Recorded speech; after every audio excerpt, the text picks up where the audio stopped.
Pour évaporer notre tube hydraulique, même principe que les autres. Donc, faut aller prendre la petite pointe qui est à l'intérieur de mon coupe-tuyau. On vient la passer à l'intérieur de mon tube. Faut pas oublier d'installer l'écrou et la bague. C'est ce qui vont faire en sorte qu'on va pouvoir visser mon raccord et qui vont faire l'étanchéité du circuit. Faut installer le tube hydraulique dans le bon orifice. Dans notre cas, c'est du tuyau 3.8. Donc, on va installer le tube 3.8 dans l'orifice 3.8. On va mettre ça à la même hauteur de mon évaseur. Il faut être vraiment flush au-dessus. Ensuite, ce qu'on vient faire, c'est qu'on va venir insérer la vis de côté quand notre pointe de notre évaseur va être centrée. Pour s'assurer qu'on est centré, c'est qu'on la descend un peu, on regarde à l'intérieur. Si on voit qu'elle est bien centrée, ensuite on vient resserrer la vis de mon évaseur, puis on va venir visser ma poignée jusqu'à temps qu'il se fasse un déclic. Donc, ce qui se passe, c'est que plus que la tension dans l'évasage augmente, donc ça fait ce que mon tuyau évase. Donc, la pointe pousse sur mon tube pour l'évaser. Vous allez bien entendre quand elle va décrocher, vous allez entendre un petit clic. Donc, ça veut dire que ma pointe, elle a effectué cette tension sur la poignée pour faire relâcher le ressort, si on veut.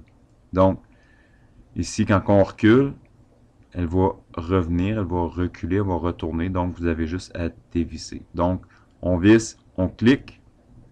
Et puis, quand on revisse, donc vous allez entendre le clic. Donc, habituellement, une ou deux fois devrait être suffisant pour l'évaser. Dans la vidéo aussi, je vous le fais 3 fois pour que vous puissiez voir la différence, mais un clic ou 2 clics devrait être suffisant pour évaser votre tube.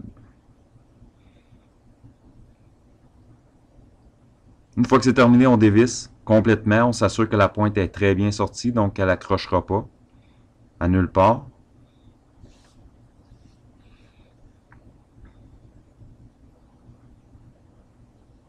On vient dévisser la vis.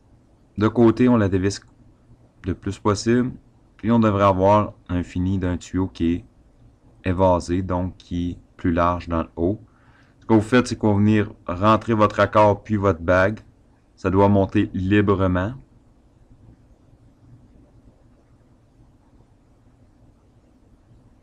Puis ce qu'on vient faire, c'est qu'on va visser le raccord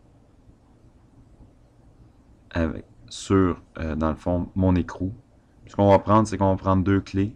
Et puis, on n'a pas besoin de serrer fort dans ce cas-là. Donc, habituellement, on vient juste l'appuyer. Ça devrait